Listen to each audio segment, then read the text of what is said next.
Welcome everyone to the Nerd Journey Podcast, episode number 104. I'm going to have to figure out which one to say from now on, if I'm going to go like just numbers or like pronunciation of the number. Probably nobody listening to this is actually interested in that decision, so I'll just move on. We're joining you every week to talk IT career progression and bring you the advice we wish we'd been given earlier in our careers. I'm your host, John White, at VJourneyman on Twitter, joined by my co-host, Nick Cordy, at NetworkNerd_. Hey, Nick, how's it going? You could always say episode 104. There's another variation. Think about it. Yeah. We are both pre-sales technical engineers with backgrounds in IT operations. We hope our career discussions will be vendor neutral, relevant across disciplines, and remain timeless. If you're enjoying our content, please drop us a positive review on Apple Podcasts or wherever you subscribe. And if you want to get in touch with us, tweet or DM at Nerd Journey. Ultimately, we're just two nerds on a journey. A journey to virtual enlightenment. So let's take a trip. Awesome, Nick. Hey, last week was episode 103, and we talked to you a little bit about your 3-year retrospective at VMware. And this week, we're going to do a little bit of the same, but this time it's me grilling you about your 3 years at VMware. Yikes. And it's going to be rough. It's going to be rough. Okay. Now, am I answering in the form of a question or just straight up answer? No, this is not Jeopardy. Okay. So I don't get money after. Nope. You also do not get money. Right. That's too bad.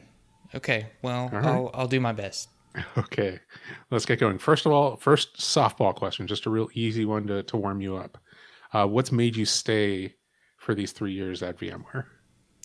Well, I still love the company and what it does, the technology that it makes.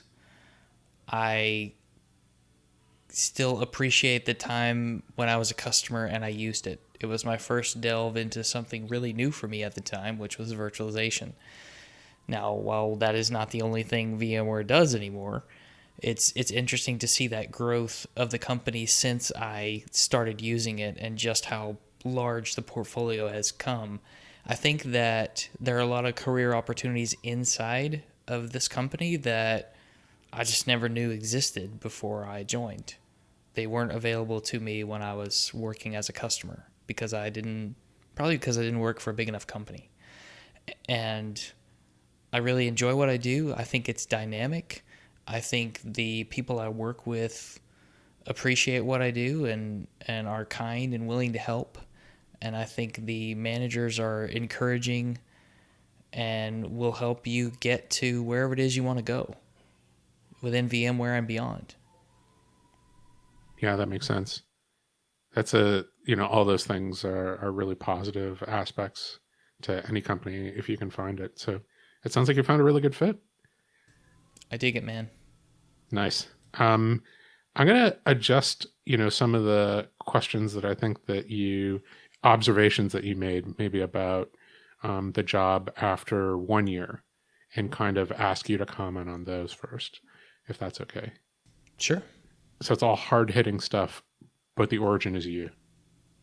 So you're going to use my words against me. That's always been my tactic, so yes. Yeah, I knew it was coming. All right. You talked about that adjustment from going into the office every day to a little bit more of a work from home environment. And, I think we learned last week that, before COVID, you had kind of, swung back a little bit more towards, meeting up in the Dallas-Fort Worth office that VMware maintains fairly regularly. But what has that adjustment been like for you and for your family? I think that, with the travel, of course, my daughter is a little younger. She's 11 now, but she didn't really like it when I was gone for overnight trips for 3 or 4 days. And she appreciates the fact that I don't have to leave town as much. And I think that when my day has been full just in the Metroplex, I've just needed to make sure that I let my family know that, okay, tomorrow is an office day for me. I'm going to meet up with folks at the office. I'll probably be there all day. Just more of a communication thing. Mm-hmm. That way, if we were supposed to have dinner together or with someone else or had some kind of special family get together that pre-COVID that I would be able to be there for it, or at least make time in my schedule for it, assuming that it would allow. Hmm. Hmm. Yeah, that makes sense. Totally understand. Like that increased level of communication is always necessary when there's no assumptions about what the structure is going to be, right? Mm-hmm. Yeah, that makes sense. And how about that daily routine? Because it's not so routine anymore, right? No, it's not so routine. I mean, right now it's all work from home. Hmm. And so I guess the routine kind of went from full days, sometimes full days at home, sometimes part of the day at home, part of the day gone, sometimes half a week or a whole week in a different state, Hmm. traveling back and forth, a full travel day. It went from that to sort of the same, except not that many days away from home. A lot of full days, not physically at home, but close by. So you're still playing catch up kind of as you would if you were traveling. Right. But if your next day isn't as busy, you might not have to work really late that night to catch up and can do it the next morning, depending on the nature of what needs to be addressed. Again, always depends on the urgency of whatever's happening. So, and then obviously I would need to plan the time that I was going to go by the office for things, or try to as much as Hmm. possible. Hmm. And now it's back to, okay, 100% at home, at least for the time being. So making sure that you try and plan as best you can, and I think we've done well for the most part, still engaging our customers, supporting them as they've had their own challenges during the pandemic. Yeah, that makes total sense. How have you adjusted to like that s- like career strategy? Because I remember one of the things that you said at the 1 year check-in was that you were so focused on getting into VMware that you lost sight of what happens next, right? So how has that changed? Have you, I assume that over those 3 years you've made the adjustment. Yeah, so I've had conversations with each of my managers to try and get feedback on what they think I should do. Kind of like the area of destiny, where you get feedback on what are your unique strengths. You might have some things that you target that you believe they are, but I think it's that feedback from other people. And if, five different people say that you have this one strength, then you probably have that strength. Hmm. And in some ways, it's wherever you want to go, what interests you. Some of the advice I got was don't specialize too early. Become really good at what you do now, and then take that knowledge that you gain into a specialty if that's what you want to be a little more technical. Because that's, if you go and be an SE specialist, for example, that's a 400 plus level of detail in this product set. And there are even specialists within the specialty, right? As Hmm. we talked about before on our episode 26, I think, the generalist specialist divide. And I've thought about maybe tech marketing. I really enjoy blogging, giving presentations, but I really like meeting with customers. So is that really the thing for me? And then there's the whole, I really enjoy mentoring other people and trying to share with them what I know and learning from others. My wife seems to think that I'd be great at management. I'm not convinced. I don't Hmm. know that that's what I want. Hmm. It seems like each of my managers thought that I could definitely get into leadership if I want with the proper training path and grooming. But I'm not 100% sold on that's what my area of destiny is. Hmm. Hmm. So right now I'm riding the track of keep going on the generalist SE path. I was fortunate enough to be promoted to that next level this year, the senior solution engineer. Oh, And congratulations.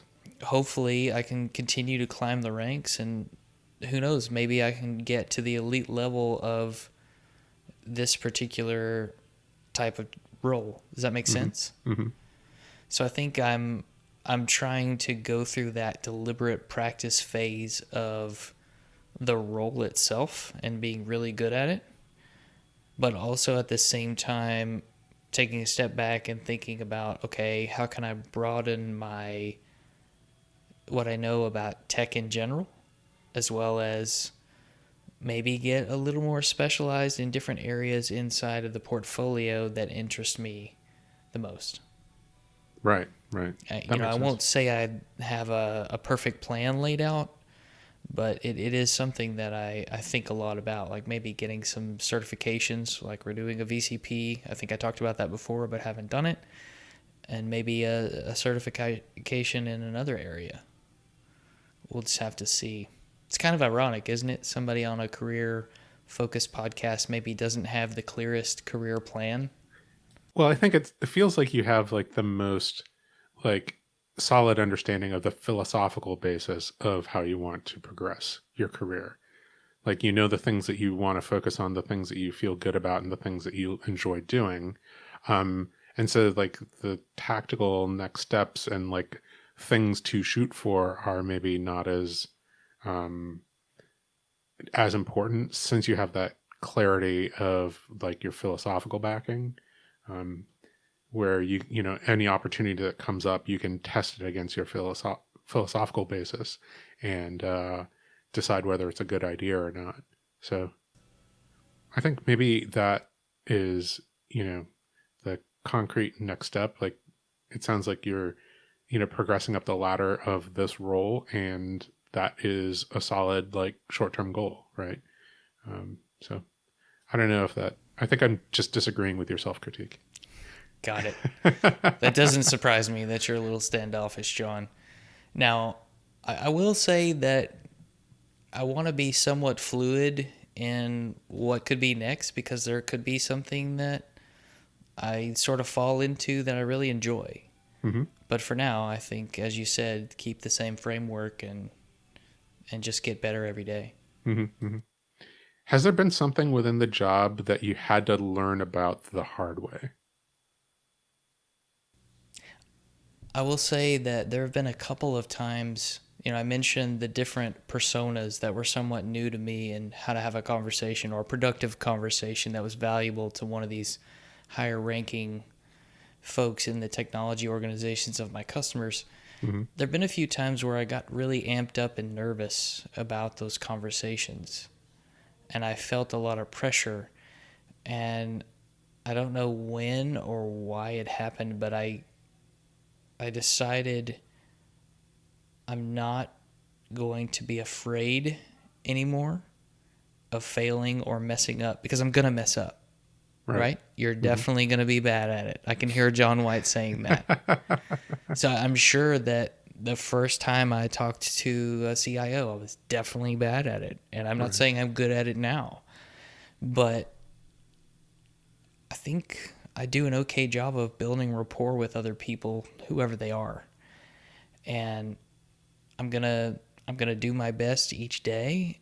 And if the last conversation I had wasn't up to my standards, I'm gonna try and do better tomorrow, and maybe not be as hard on myself or put the pressure on myself, like this is gonna be the only chance I have to get this point across, or the only chance I'm ever gonna be able to talk to this person.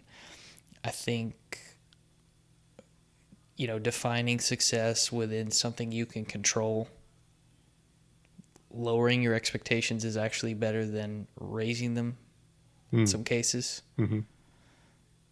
So if the win is two things you want to get out of accomplishing in this meeting, or what we're doing on this project, and you can succeed in that, you have the process down, and you can put trust in that and not necessarily in the outcomes.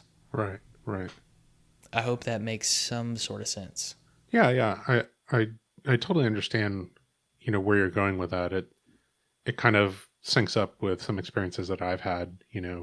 Um, and one of the things that I think I had to learn and do some research on is, the different roles and the different titles and what it is that they care about, because I think what they care about is sometimes mysterious, right? And a lot of times we go in and we're talking about products or solutions to a C-level executive, and they don't necessarily care about products or solutions. They have their concerns are about something else. And what that something else is something that you need to know going in. So, And seeking to understand, yeah, you want to understand the people you're talking to really well. right. And not with a cliched question about what keeps them up at night. Oh, you don't ask that in your meetings? No, I think the one time I asked it, like the person answered, what keeps me up at night is people asking me that question.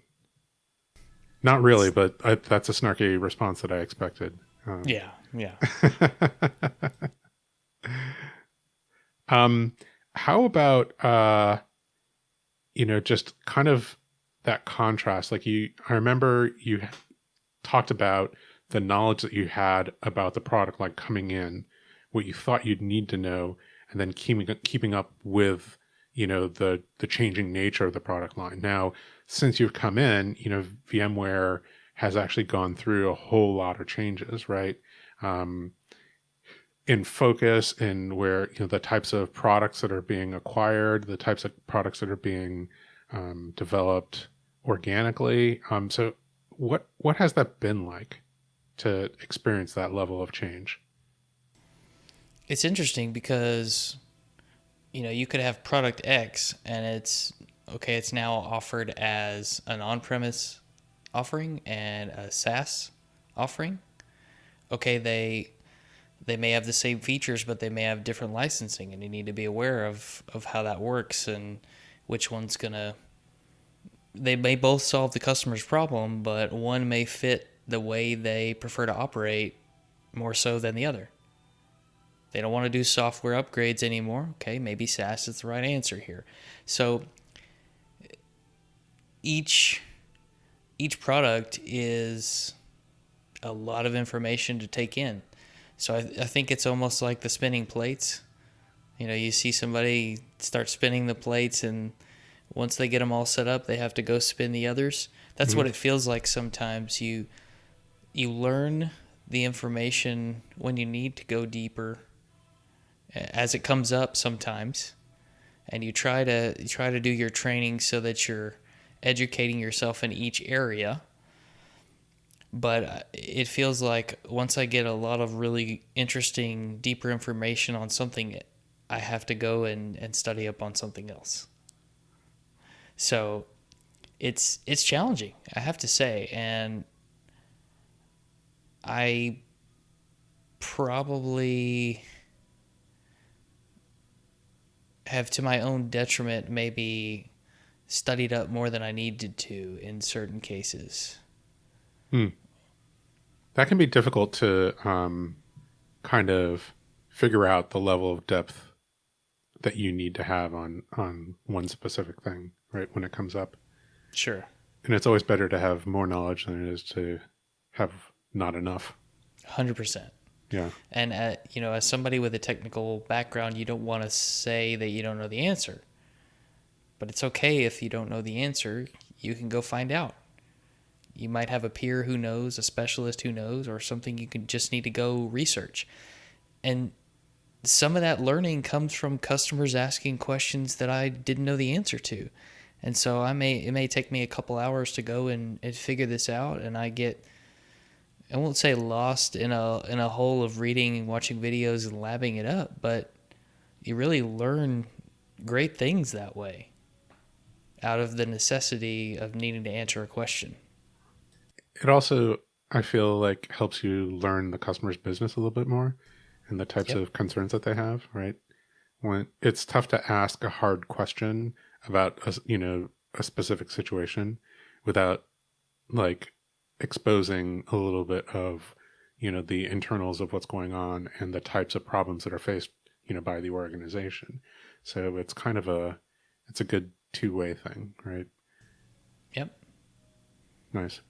How about that? that kind of naturally leads me to the question about like the philosophy of training, because I know that, from my experience, VMware had like a pretty rigorous training routine to, ask SEs to stay up to date with technology and whatnot. How have you been able to balance that, internal skills training and external interests? I think that that's an area for improvement for me. Hmm. I know that we still have our week of enablement every quarter where we're supposed to focus on training. But a lot of times, what ends up happening to me is I kind of get this, well, I only have 3 customers. I shouldn't ditch the customer meeting to go and train, but I still have to find time to do the training. So it's a little bit of a conflict internally. Hmm. And there are different trainings you can take live even throughout the quarter. Hmm. Some business units have a weekly training where they'll talk about what's new or challenges with this product or something to help you get better. And you can choose to attend that if you have the time. But I mean, if you have a customer facing activity, you need to go and take care of it. Yeah, So that is a challenge. I would like to spend more time training, but I don't let it take away from having meaningful interaction with my customers. Yeah, I guess that makes sense. It's an interesting balance to keep, isn't it? 100%. How about just like that interaction with the larger account team? You mentioned that, and that might be something that people outside of the like solution engineering, sales engineering industry don't really understand. Do you think you can dive into that a little bit more and then explain maybe a little bit on how that relationship has evolved for you? So you're talking about how I interact with the greater account team. Yeah. So think of me as the technical quarterback owning the vision and strategy to help technical vision and strategy as we Hmm. go and try to help this customer solve their challenges and problems. So I'm working with these other groups and talking to them and pulling them in at the right time. And as I said, I think it was in the previous episode, the account team or extended team is larger that in this segment. You have more resources at your disposal. Excuse me. And so you probably need some kind of synchronization meeting with those different team members to talk to them because we have all these specialists, right? And they want to meet customers and engage them and help customers just like you do. And it's your job to bring them in when the time is right. If it's not the right time, they're not going to appreciate you bringing them in and wasting their time because they support a lot of you. Right. So you need to try and make the right call, make it valuable for them, and help enable them to build relationships with the customers too. And I think the strategy that I try to take is, number one, I want to do the right thing for the customer, always. Hmm. I want to be helpful to the customer. I want to be helpful to my internal teammates. And one of the ways that I can be helpful to my teammates is getting them involved to help when it's valuable to them and the customer they're helping and the account team they're helping. Right. And I think that probably, as you mentioned, people outside this role may not know how big their account team is for vendor XYZ. Hmm. You get all these resources at your disposal to help support your company. Right. And part of it is, hey, did you know we have people who specialize in X? If that's something you want to look at based on the problem you just told me about, then we can bring them in. Got it. Got it. Yeah, makes a lot of sense. And I think last week you mentioned something about the the Office of the Chief Technology Officer, like the ambassador program. Um, how has the business of influence, technology influence, been for you? Influencing your customers having a point of view, even just developing a point of view? Well, I think some of it comes from exploring the technology that VMware has, Mm. using it myself, being able to say, well, I did that in the lab and that was actually very simple. So I've told people about my explorations with Azure Functions and Tanzu Observability and said, I've actually done this. It's not too bad. Check it out and let me know what you think. So I think that when you can show that you're working with the technology, you understand how it helps solve problems, and you have a body of work that supports that, it gives you some street cred. You're not just throwing marketing fluff, you've actually done it. Yeah, that makes a big difference. Um, just taking And, a step back. well, hang on. Mhm. One thing I was going to say, the influence can also come from things you've done to push those people forward in their career. If Yeah. someone was just a storage technician, Hmm. and through your engagement with them and other teams at the company, you've helped them kind of move toward a virtualization and storage technician to get to that next level. You've helped them build skills by encouraging them to learn more and maybe even get out there and share what they're doing with the greater community. Yeah, that makes sense. That is a big, um, big point of influence. That's terrific. Can I ask a little bit, maybe taking a step back? Um, I think one of the things that you were nervous about coming into the role was this maybe discomfort in the transition into what could be perceived as a sales role as opposed to being a technologist. How has that gone? Well, I think that I try to operate with integrity in all circumstances. Hmm. And as I mentioned, try and do the right thing for the customer. As you put it before, our organization of solution engineering does sit within the greater sales organization, but we are separate for a reason, Hmm. to get the technical validation. Does the technology solve the problem that this customer needs solved? Is it going to work for them? Did we get the right version and license based on what they need to do? Mm. So part of that is kind of a due diligence and stewardship to the customer and the company of making sure we got it right, being a truth teller and making sure that this is what we say it is and it's going to do what we said it was going to do. Yeah, that makes sense. I always made the joke to my reps, like sometimes I'm going to tell them to buy less because they need less. Yeah. And, you need that credibility for when you need to tell them that they need to buy more, right? Mm-hmm. And then there's oh, did you know that you get that for free? Here you go. Yep. Use it, man. I would. Hmm. Nice. How about just a culture check-in?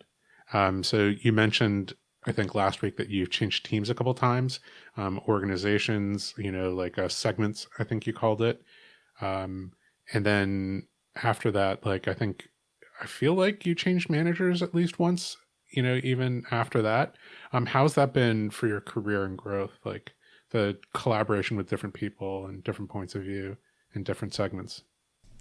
I always like to learn how people do the job.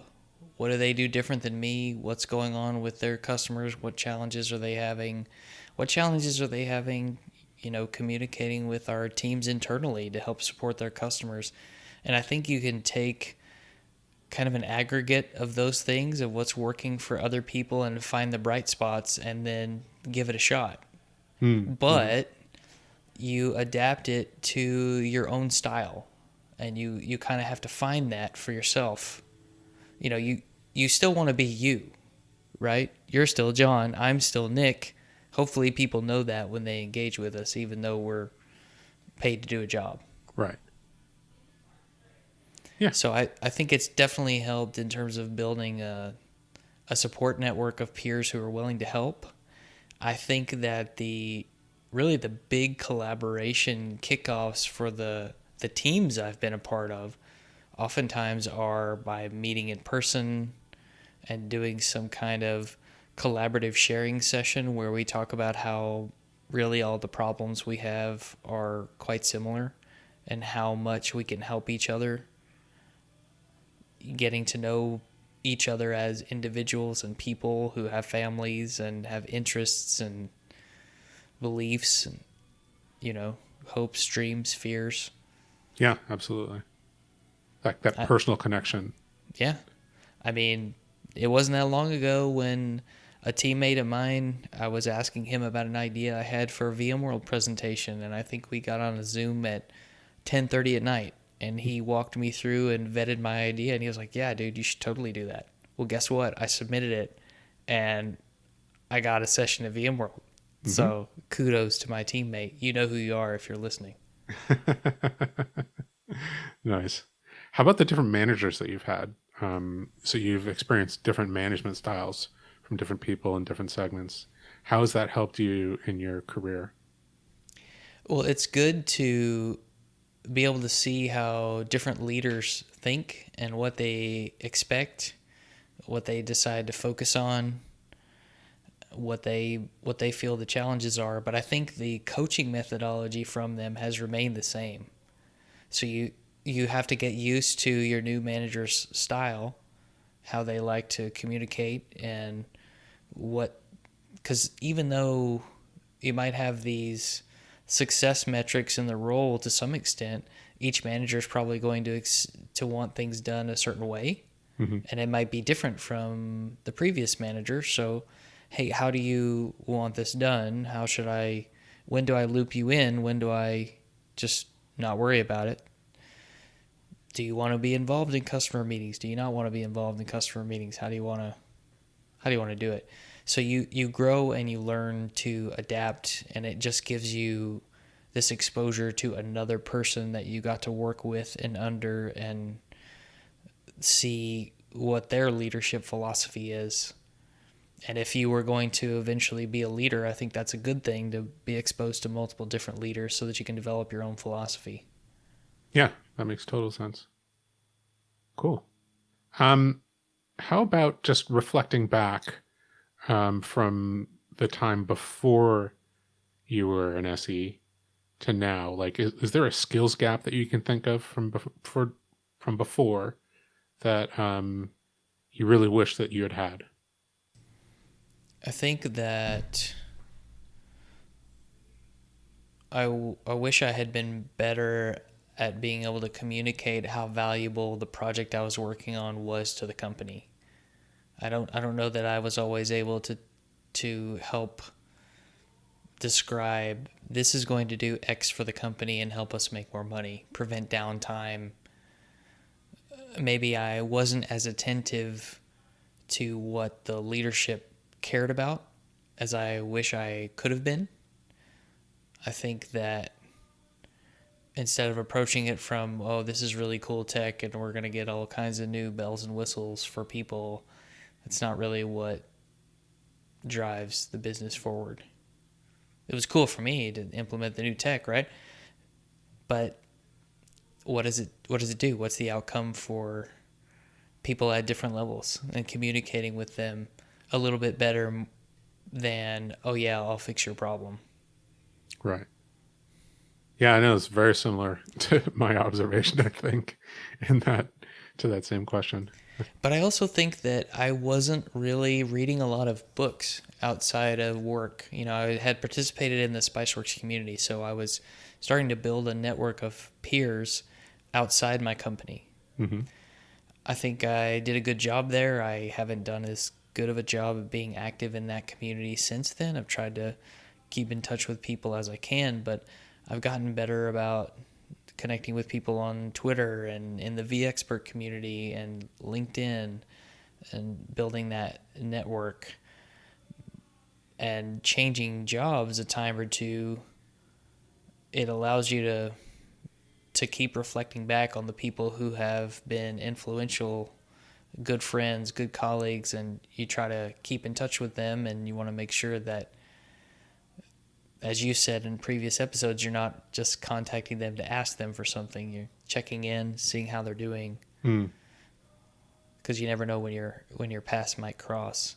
But I do wish I had read some additional books when I was in IT. I was just so consumed by all the stuff I needed to do. I didn't really do Audible at that time. Hmm. Yeah. Well, it might have been so long ago that it wasn't really a thing at the time. Yeah, good point. But I definitely needed a little more on the soft skills. I think that I could have maybe spun up my own home lab and gotten a little bit more technically deep in different areas, whether inside of VMware technologies or not. But I just didn't seem like I had the time. Well, that's a time and resources thing, isn't it? Right? To like buy equipment and, you know, have it running. And I mean, that is to have the space to do that and the budget like that. It's such a luxury. Indeed. Maybe that's for young single people, the home lab game. Maybe. It just depends. Depends on the family dynamic, I guess. How could you have gotten to VMware faster? Do you have any insight into that? Have you ever done any reflection? So keep in mind, I didn't take the classic IT, path, I guess. I sort of fell into it. That is the And, classic IT path. well, maybe I just didn't know how much I was going to like it Hmm. when I first got into it. I really loved the dynamic challenge. And I think for me, I didn't realize all the different career options that were available on the table to where I could go from help desk to sysadmin and beyond, what all those were, whether it's working at a vendor or somewhere else. Mm-hmm. I remember talking with sales engineers and stuff like that. What is that? What does that mean? Why is that a thing? Yeah, So, just even understanding that the role exists is yeah. probably part of like What getting there faster, right? what is it that you do? Because I was over all kinds of different things, vendor management at one of my roles, and you'd have an account rep that you work with, and a lot of times they'd bring their sales engineer, right? Mm-hmm. And that person would answer all the technical questions that you had, and I just, okay, they're an engineer, but I didn't really think about how much they support that salesperson, right? Right. It's almost like you just assume that they tapped like a technical person to ride along that day, Mm-hmm. right? As opposed to having it be a dedicated role. Right. And I think the folks that I had made connections with outside of where I worked in the greater community kind of did the same job as me to a certain extent, Mm-hmm. even if it was at a different company. So I don't know that I had the exposure from a people I had met standpoint to these other roles that were out there.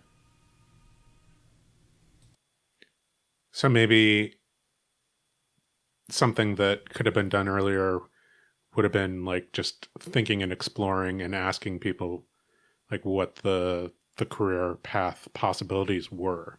Like that's Yeah. something that I think it's very, very easy to not do, to miss out on, right? Yeah, I got so focused on what I needed to do and so busy, Mm-hmm. I didn't take time to think about, okay, is this really what I want to be doing? Yeah. Yeah. And maybe at some point the answer was actually not, that's not it anymore, you Mm-hmm. know? So how about people out there that are thinking about a sales engineering career? Do you have any advice for them? Any recommendations on concrete steps that they could take? Sure. I would say talk to people who do it at different companies. Mm-hmm. see what it's like, because I think it means different things at different companies. I think at some companies there might be pre-sales and post-sales components to that. There might be hands-on keyboard or not hands-on keyboard components there. So just make sure you understand the full scope of what it is at different companies. Make sure that you're comfortable with whatever technical level you're going to be expected to perform at.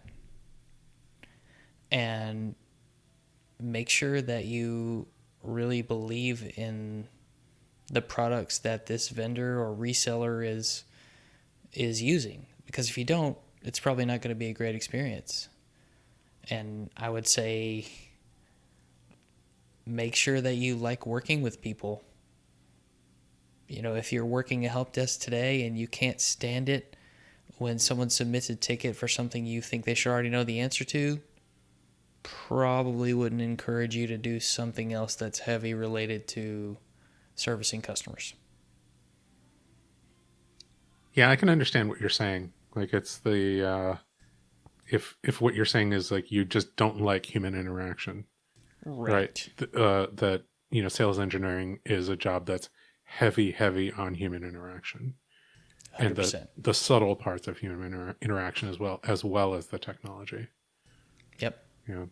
Well, I'll also take this opportunity to plug the Nick Cordy School of Mentoring. So if you're looking for somebody to kind of walk you through that process of wherever it is that you are now and thinking about, exploring the possibility of becoming a sales engineer, at whatever company that might be, go ahead and reach out to Nick Cordy on LinkedIn. He has his DMs open, and he will walk you through that process. And I will handle the billing on the back end. You will get a separate soft bill later on. Yeah. How soft? What's the hourly rate on that? Listen, you don't need to worry about the business side. I'll handle all of that. Nice. Appreciate that. You'll just Venmo me later. My Yeah, cut. yeah. Okay. I I totally trust you. Can you Venmo nickels? I don't actually know how that works, but I was thinking dimes, but all right. all right. Yeah.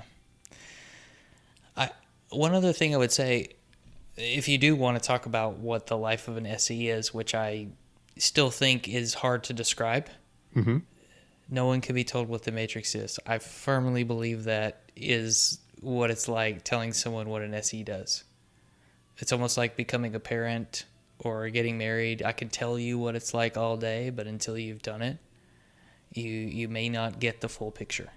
Yeah, that is a really good observation. Yeah. And I would just say, for anybody out there, regardless of what you do and whether you like it or not, try and take some time and just step out of the day to day and think about, okay, what are the things I've done last month, last week, Mm-hmm. last year? Do I really like doing this? Do I like the people I work with? Do I like the company I work for and believe in the values that company promotes and the way they treat their people? Is it time to start looking around? Right. I don't know. What's the company's mission statement? Oh, they don't have one? That might be a problem. Maybe so. I remember something that Amanda Blevins said when, like, I asked her a question at VMworld about, identifying a time that it might be time to move on, or like whether or not you have a healthy organization to work for. And she said, "Is there a written job description for your role?" Like that's pretty important. And I went, "Oh wow, yeah, that's a Yep. really really good point." And it's all these things that we probably, as IT professionals, just hadn't thought about Right. for whatever reason. And I mean, I fell victim to the same thing, John. I just didn't really think about long-term career advancement, because if you're in a small company, there may not be a senior position that you can take there. Right. Right. That's not a bad thing. That might just be the way it is. Yeah, it might be fine, and might work out great for that company, and it might even work out great for you at that company for now. and it might not work out great over the medium term, right? You might need more than that eventually. So, now is a good time to start thinking, right? Yep. I don't know why this popped into my head, but it's like this is probably apocryphal, right? But it's like a proverb Here that we says go. the best time to plant a tree is 15 years ago, and the second best time to plant the tree is today. Well, I would add it's not too late to start. Never too late. All right. Thanks a lot for answering my questions. That's it's been really informative for me. And all kidding aside, for anybody out there who is thinking about making the move to work for a vendor, maybe in tech marketing or sales engineering, I'm sure that Nick or I would both be willing to chat with you. And you can feel free to message both of us on LinkedIn. And don't worry, you won't get an invoice. You will if you message John, because the John White School of Mentoring is a paid service. Curses. All right. Anything else before we get out of here? Besides pricing and packaging to come, no. Just a reminder again that we want people to subscribe and give us a positive review on Apple Podcasts or wherever you're listening. We want to know if we're being helpful and are always looking for interesting questions to ponder. We're collectively on Twitter at Nerd Journey. All right. Farewell, listeners. Tune in next time as the journey continues. I'm John White, at VJourneyman, for Nick Cordy, at NetworkNerd_, signing off. Adios. I totally almost started saying your part.